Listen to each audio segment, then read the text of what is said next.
হাসির রাজা, জ্ঞানের রাজা, রসিক রাজা। তোদের পড়াতে গিয়ে আমার মাথা খারাপ হয়ে যাবে। তাহলে আর পড়িয়ে কি লাভ? আমাদের ছুটি দিয়ে দিন, মাঠে গিয়ে বরং ঘুড়ি ওড়াই। কি পণ্ডিত, ওরা ছাত্রছাত্রীরা পড়াশোনা কোথায়? বাড়ি গিয়ে কেউই বই খুলছে না। মানে বই পড়ে না? না, এই যে গুলটেকেই দেখুন, 1 থেকে 50 অবধি মুখস্থ, কিন্তু তারপর বলতে গেলেই হোঁচট খায়। আচ্ছা গুলটে, 51 থেকে বল দেখি। 51, 52, 53, 54, 55, 56, 57, 58, 59, 60, 61। 57, 59, 60, সেগুলো আবার কি? 61 আগে তো 60 হবে।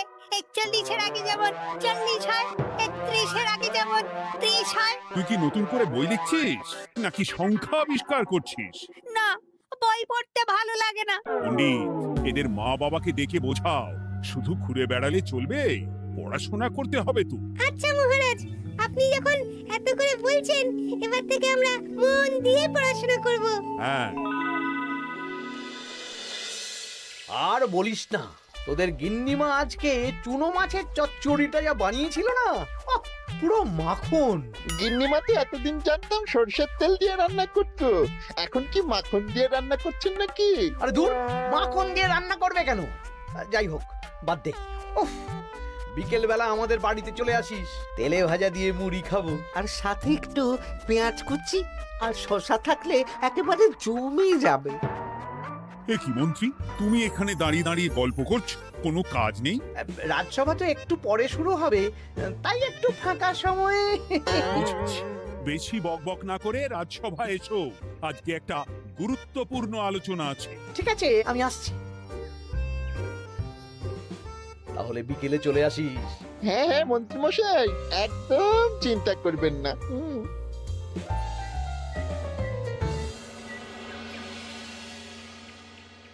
রাজ্যটা তো রসাতলে চলে যাচ্ছে, বাচ্চারা পড়াশুনো করছে না, বড়রা গল্প গুজব করে আড্ডা দিয়ে কাটাচ্ছে। কি করা যায় কিছুই তো বোঝা যাচ্ছে না। কে গল্প গুজব করে আড্ডা দিচ্ছে মহারাজ? কে আবার? আমাদের মন্ত্রী। আমি নিজের চোখে একটু আগেই দেখলাম, বটা ঘটার সাথে সকাল সকাল গল্প জুড়েছে। তাহলে এটা বোঝা যাচ্ছে যে মন্ত্রী মশাইয়ের তেমন কাজ নেই, আর কাজ যখন নেই তখন মন্ত্রী মশাইকে রাজসভায় রাখারও দরকার নেই। হ্যাঁ মহারাজ, গোপাল এটা ঠিক কথা বলেছে। মন্ত্রী মশাই তো কাজের মধ্যে দুটো জিনিসই করেন, অকাজ আর কুকাজ। একদম বাজে কথা বলবে না। গোপালের কথা শুনে এখন আমার নিন্দা শুরু করেছো, তাই না? এই থামো থামো থামো থামো, আমাদের রাজ্যের উন্নতির জন্য একটা সমাধান করা দরকার। এই সময় নষ্ট করা বন্ধ করতে হবে। তাহলে মহারাজ, সবাইকে ফাঁকা সময়ে বই পড়তে হবে, পড়াশোনার মধ্যে থাকতে হবে, কারণ জানার কোনো শেষ নেই। তাহলে কি করা যায় বলো তো গোপাল? আমাদের রাজবাড়ির যে গ্রন্থাগার আছে সেটা তো বহু বছর ধরেই বন্ধ, ওটা খোলার ব্যবস্থা করুন মহারাজ। হ্যাঁ মন্ত্রী, তুমি নিজ দায়িত্বে গ্রন্থাগার খোলার ব্যবস্থা করো। অনেক দিন ধরে ধুলো ময়লা জমে আছে, সব পরিষ্কার করবে, আর পরিষ্কার হয়ে গেলে তোমরা সবাই গ্রন্থাগার থেকে বই নিয়ে পড়বে। বেশ। মন্ত্রী মশাই ভালো ভাষার ফেঁসেছেন। হ্যাঁ, জীবনটা তো শুয়ে বসে গুলতানি দিয়ে কাটিয়ে দিচ্ছেন, না হয় একটু কাজ করবেন আর কি। আর হবে না গল্প গুজব, হবে না ঠাট্টা হাসি। গ্রন্থাগার সাফ করতে গিয়ে মন্ত্রীর হবে হাঁচি কাশি। কথাটা বেশ ভালো বলেছে বিজ্ঞানী। ওনার দুটো কাজ, অকাজ আর কুকাজ। সে তো তুমি প্রসঙ্গ আনলে তাই। বেটারা আমাকে নিয়ে রসিকতা করছে। এই গোপালের বড্ড বার বেড়েছে, এমন চাল চালবো যে কেঁদে কুল পাবে না।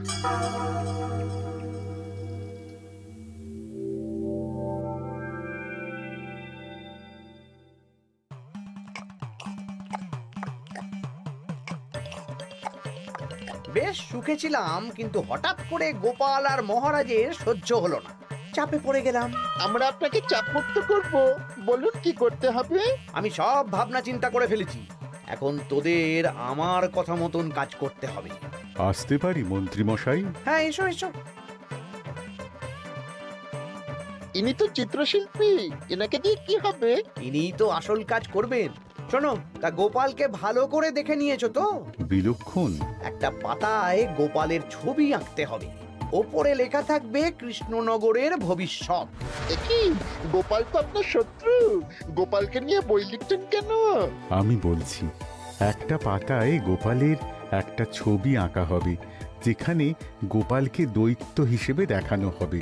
বড় বড় দাঁত, বড় বড় কুলোর মতো কান। শোনো, নিচে একটু ফাঁকা রাখবে, যা লেখার আমি পরে লিখে দেব। আর আপনি মহারাজকে এই পাতাটা দেবেন? হ্যাঁ, আর বলবো যে গ্রন্থাগার পরিষ্কার করতে গিয়ে এই পুরনো পাতাটা পেলাম, তবে অনেক খুঁজেও বইয়ের বাকি অংশ কিচ্ছু পেলাম না মহারাজ। মহারাজ ওখানে দৈত্য বেশি গোপালকে দেখে ভাববেন রাজ্যের বড় বিপদ আসতে পারে, আর গোপালকে কোনো কারণ ছাড়াই তাড়িয়ে দেবেন। একদম তাই। কিন্তু একটা সমস্যা আছে। আবার কি সমস্যা? পুরনো পাতা বোঝাবেন কি করে? ছবি আঁকা হয়ে গেলে পাতাটা দুদিন রোদে ফেলে রাখবো, তারপর পাতার ধারগুলো একটু আঁকা বাঁকা করে কেটে দেব, সাথে আগুনের হালকা তাপ দিলে সাদা পাতা খুব তাড়াতাড়ি পুরনো দেখাবে। এটা ঠিক বলেছেন। আচ্ছা চিত্রশিল্পী, তাড়াতাড়ি ছবি এঁকে ফেলো। আমি কালকে সকালেই দিয়ে দেব। বেশ বেশ। আর বটা ঘটা, তোদের কালকে থেকে একটু আমার সাথে হাতে হাতে কাজ করতে হবে। হ্যাঁ, সে আমরা আপনার সুখে দুঃখে পাশে থাকবো।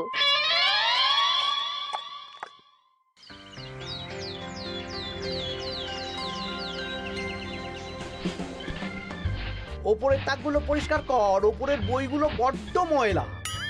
কি মন্ত্রী, কাজ হচ্ছে? কাজ করছেন না, বরং কাজ করাচ্ছেন। কাজ হওয়া নিয়ে দরকার, সে আমি করি বা অন্য লোক, তাতে কি যায় আসে? যায় আসে মন্ত্রী মশাই। আমাদের এই গ্রন্থাগারে এত দামি দামি প্রাচীন দুষ্প্রাপ্য বই আছে, যদি কোনো বই চুরি হয়ে যায় তার দায় কে নেবে? এটা গোপাল ঠিক বলেছে। আমি তো এখানেই আছি, বটা ঘটা সাহস আছে নাকি বই সরানোর? বেশ, তাহলেই ভালো। চলো গোপাল, পাঠশালায় গিয়ে দেখে আসি আজকে কেমন পড়াশুনো চলছে। গোপাল আমাদের ঘুরিয়ে চোর বললো মন্ত্রী মশাই, আর আপনি প্রতিবাদ করলেন না। প্রতিবাদ কি? গোপালকেই দুদিন পরে রাজ্য থেকে বার করে দেব।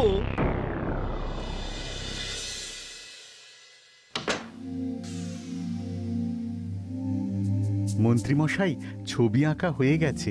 কই দেখি দেখি দেখি। সাব্বাস, এই তো চাই। এই ছবি দেখে মহারাজ চমকে যাবে। এবার পাতা পুরনো করার কাজটা করে ফেললেই কেল্লা ফতে।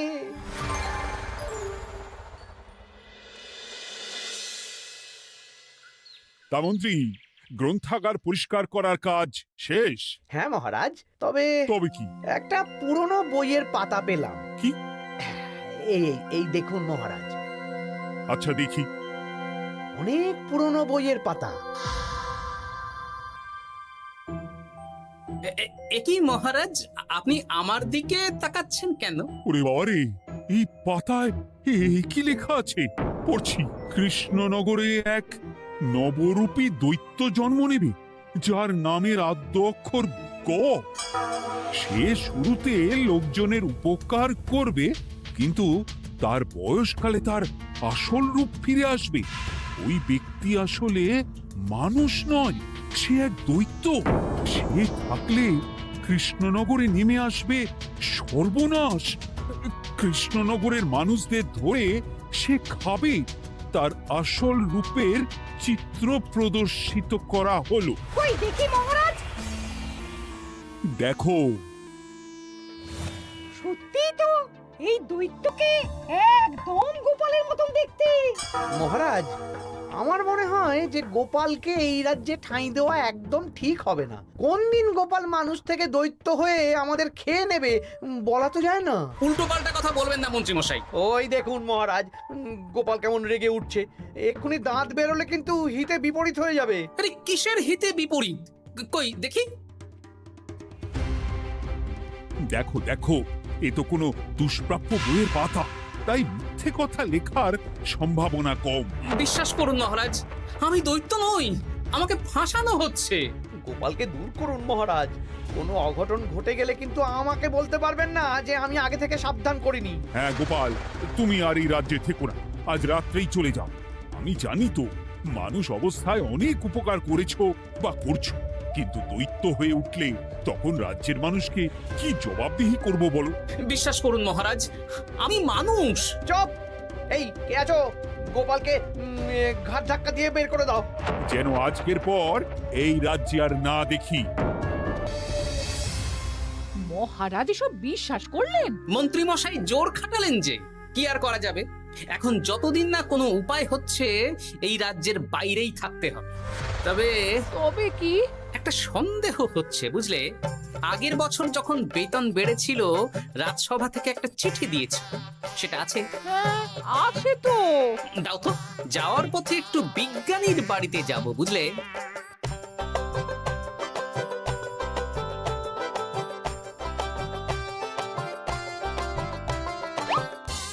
এবার চলো। আমিও বুঝতে পারছি গোপাল, এটা গভীর ষড়যন্ত্র। শোনো, তুমি একটা কাজ করো। ওই পাতার লেখাটা দেখে আমার মনে হলো হাতের লেখাটা খুব চেনা চেনা। তুমি একবার এই চিঠিটার সাথে মিলিয়ে দেখো তো। মন্ত্রী মশাইয়ের হাতে লেখা চিঠি। বেশ, আমি তাহলে কায়দা করে পাতাটা নিয়ে এসে পরীক্ষা করব। তা কোথায় থাকবে এখন? কদিন ওই শ্বশুর বাড়ি, আর আমি তোমার সাথে দেখা করার জন্য রোজ রাতে আসবো। বেশ।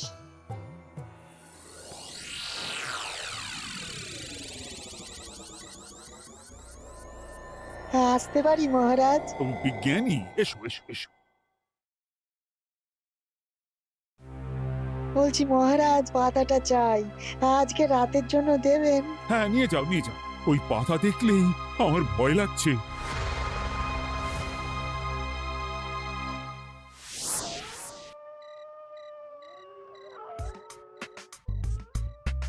এ তো হাতের লেখা হুবহু এক।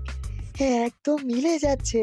তার মানে এই হাতের লেখা মন্ত্রী মশাইয়ের, আর এই বই রোদে ফেলে রেখে হলুদ করা হয়েছে। আসতে পারি বিজ্ঞানী?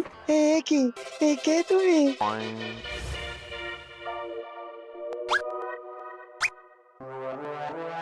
গিন্নির পুরনো শাড়ি পরে নারী সেজে এলাম, কেউ জানতে পারলেই বিপদ। এ কোনো বিপদ নেই, তোমাকে মন্ত্রী মশাই ফাঁসিয়েছেন।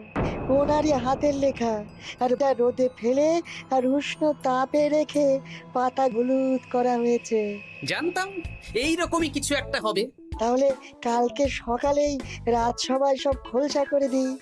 না না, তার আগে মন্ত্রী মশাইকে একটু নাচাবো। কিভাবে? আমি দৈত্য সাজবো আর মন্ত্রীকে ভয় দেখাবো। আগে বটাকে দেখাবো, তারপর ঘটাকে, শেষে মন্ত্রীকে। ভালো মজা হবে, আমি তোমার পাশে আছি। তাহলে তাহলে এখনই সাজগোজ করে ফেলি বুঝলে। তুমি একটা চাদর মুড়ি দিয়ে আমার সাথে বটা ঘটার বাড়িতে যাবে এখন। আচ্ছা।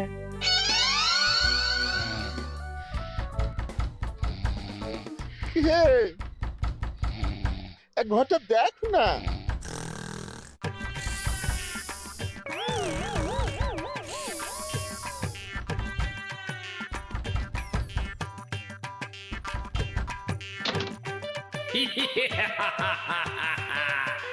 আমি তোকে খাবো, আমি দৈত্য গোপাল। বাবারে, আসল দায়িত্ব কি করে হয়ে গেলে? পালাই, এই ঘটা ওঠ। পালিয়ে কোথাও যেতে পারবি না, আমি তোকে খাবো। বাঁচাও, বাঁচাও। কি হলো? বটা কোথায়? এ বটা, বটা, এ কি হলো তোর? কোথায় গেলি? দৈত্য গোপাল আমাকে ধরে নিয়ে যাচ্ছে। মানে এটা কি? হ্যাঁ? আমি গোপাল দৈত্য, আজ রাতে বটাকে গলার্ধকরণী আমার ভোজন, কাল তোর পালা। ওরে বাবা রে, কি কাণ্ড! আমাকে খেও না। চুপ, আমি মানুষ। এবার বল, আমাকে ফাঁসানো হচ্ছিল কেন? বল। আমি কিছু জানি না, সব মন্ত্রী মশাইয়ের চক্রান্ত। আমাকে ছেড়ে দাও। এখন না, পরে ছাড়বো। শোনো বিজ্ঞানী, এখন এর মুখ হাত পা ভালো করে বেঁধে ফেলো দেখি। আমি এক্ষুনি বাঁচছি। আর ভোরবেলা একটা কাজ করতে হবে, আমার কয়েকটা নাতি নাতনিকে তোমার বাড়িতে নিয়ে আসবো, আর তারপর আচ্ছা, আমি এখন চললাম, দরজাটা ভালো করে বন্ধ রেখো।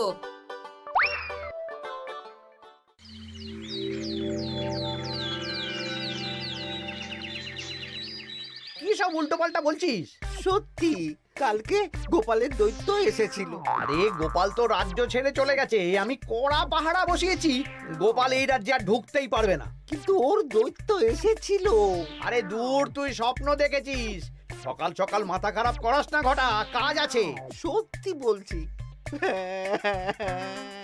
চুপ!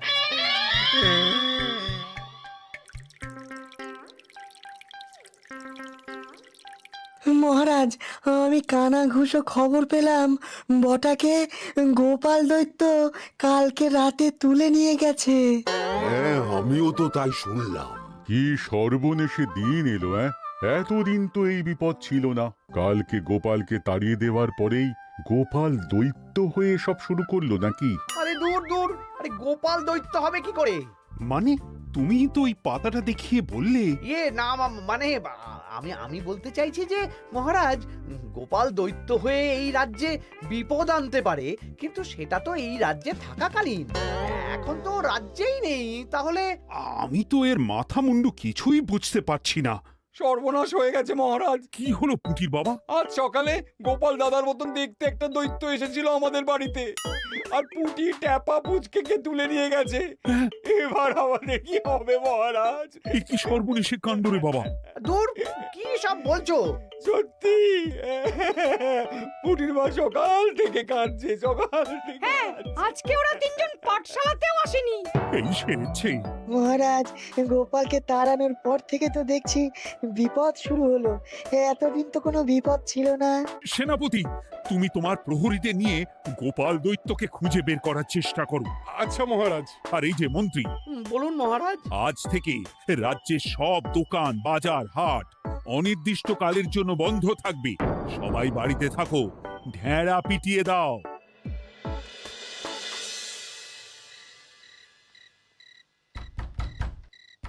কে? আমি দরজা খুলবো না। এই দরজা খোলো, আমি আমি বিজ্ঞানী।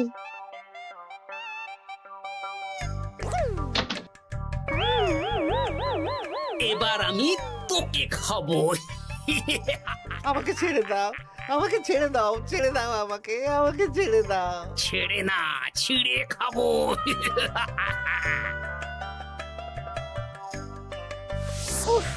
এই তো দাদু চলে এসেছো। এরকম শুয়ে বসে থাকতে ভারী মজা। এ কি বটা, তোর কিছু হয়নি? না না, কাল একটু ভয় পেয়েছিলাম। না, কিছু হবেও না। এই মন্ত্রীর সব চক্রান্ত ধরা পড়ে গেছে। আমি চাইলেই মহারাজের কাছে মন্ত্রীর নিজের হাতের লেখা বইয়ের ব্যাপারে বলতে পারতাম, কিন্তু আমি চাই মন্ত্রী মশাই নিজের মুখে নিজের দোষ স্বীকার করুক। আর সেটা করানোর দায়িত্ব তোর হাতে। আমি কি করব? কাল সকালে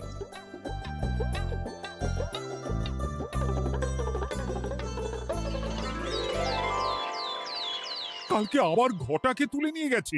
ও সেনাপতি, তুমি কি করছো? আমি তো দেখতে পাইনি গোপালকে। দূর! মহারাজ, মহারাজ, কি ঘটা, কি অবস্থা তোর? ও অনেক কষ্টে পালিয়ে এসেছি।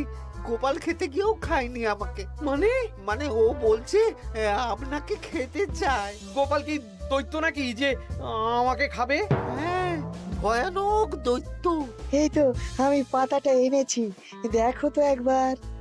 হ্যাঁ হ্যাঁ হ্যাঁ, এইরকম। ওরে বাবা, কি ভয়ানক! এই গোপালটা কি শুরু করেছে বলতো? গোপাল দৈত্য হবে কি করে? এই ছবির নিচের লেখাটা তো আমার, তুই জানিস না নাকি? না মানে কিছু না, কিছু না। তোমার লেখা মানে? না না, আমার লেখা না, মানে আমি খুঁজে পেয়েছি আর কি। আপনি সত্যি না বললে আমার কাছে কিছু প্রমাণও আছে মন্ত্রী মশাই, যে এই পাতার লেখাটা আপনার। হ্যাঁ, এটা মন্ত্রী মশাইয়ের লেখা, আমি সব জানি। এই তোকে বলতে বলেছি। না না না না না, এবার আমি বলবই, আগে আমার প্রাণ, তারপর আপনার মান। মন্ত্রী মশাই এই পাতাটা নিজে লিখেছেন আর গোপালের ওই ভয়ানক ছবি একজনকে দিয়ে আঁকিয়েছেন। রোদে রেখে ও আগুনে উষ্ণ তাপে পাতাটা হলুদ করেছেন আর ধারগুলো আঁকা বাঁকা করে কেটেছেন যাতে দেখে পুরনো মনে হয়। সব বাজে কথা। কোনো বাজে কথা না। এই দেখুন মহারাজ, মন্ত্রীর হাতের লেখা একটা চিঠি আর বইয়ের লেখা একদম এক।